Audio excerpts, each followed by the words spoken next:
Hey everybody, Nathan here from Star Wars Beyond the Films at StarWarsReport.com. Wanted to bring you a quick look at the contents of some Edge of the Empire stuff. I've been covering the card game, the LCG from Fantasy Flight Games, and the X-Wing Miniatures game in so much detail, but I've kind of left these aside, so I want to go ahead and take a look at these sort of in one bulk batch here.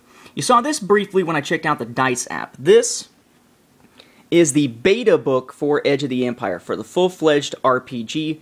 This is the one that is now out of print. It was released for a little while. You could buy it and, try it out. And then week to week to week, they were putting up new updates to the game mechanics. Now, at this point, this beta book is pretty much out of date. It's a little over 200 pages, does not have a lot of fluff in it at all, just game mechanics. But at this point, we might as well wait for the real game to come out sometime in spring of 2013, because a lot of the stuff that's in this has now been supplanted by these new PDF files they put up on their website. So yeah, you can still play it, but bear in mind that it is somewhat out of date now. Now this one, if you were to have picked it up, remember you did not get the actual dice with it. Instead, you had this. It's a sheet that lets you take the dice to make these, but we'll come to that in a moment. It's a sheet to let you make the dice out of your own dice that happen to be the same size. But in my case, I kept it pristine here because I'm a collector more than a player. You can also, of course, use the DICE app.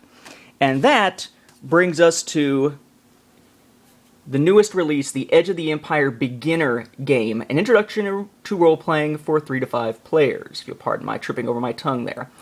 You get a lot of stuff with this set.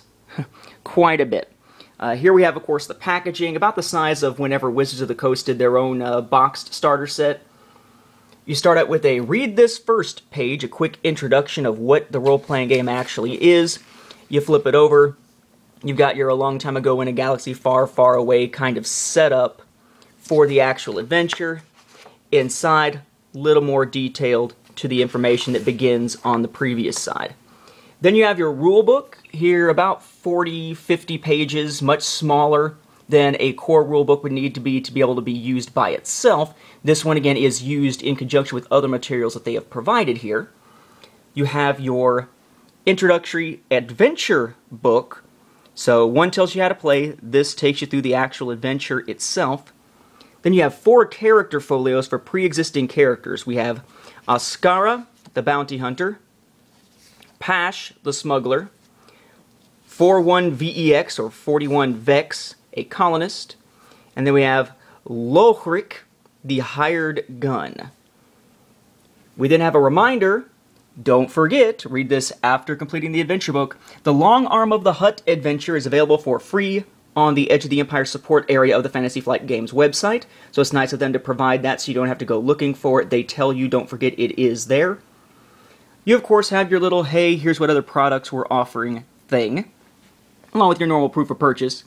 Then we have 5 vehicle tokens to keep track of various vehicles. That is the Krayt Fang, the YT-1300 there. You then have a ton of character and creature tokens to keep track of where certain characters are. These are all unique.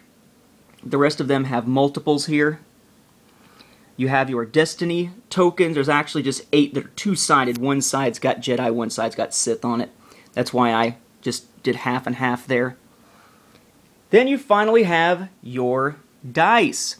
3 difficulty dice, a challenge die, 3 ability die, 2 proficiency die, 2 setback die, 2 boost die, and, 2 setback dice, 2 boost dice, there we go, I'm finally getting my singular and plural somewhat right, and 1 force die. And then you have your fold-out map. And the fold-out map here, as I try to unfold it with one hand, features several locations that you would need for playing this game if you're going to keep track of characters in this way.